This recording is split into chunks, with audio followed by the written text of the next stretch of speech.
Vina Morales, balik ka po sa matapos ang 25 years. Supisyon ng inanunsyo ng GMA Network na si Vina Morales ang magbabalik bilang kapuso at magiging bahagi ng teleseryeng Cruz vs. Cruz na pagbibidahan ni na Elijah Alejo at Lexie Gonzalez. Ipinakilala na ang mga artistang bubo sa upcoming GMA Afternoon Prime Series. Nilinaw naman ito na kahit sa Kapuso Network niya mapapanood si Vina ay mananatili itong artist ng Star Magic, ang talent arm ng ABS-CBN.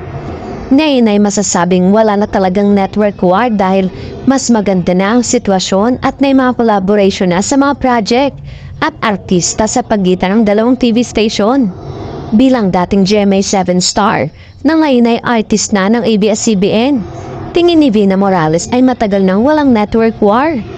Nagsimula ang showbiz career ni Vina sa Dutch Entertainment at naging main host din siya ng SOP na mga sikat na programa noon sa GMA 7.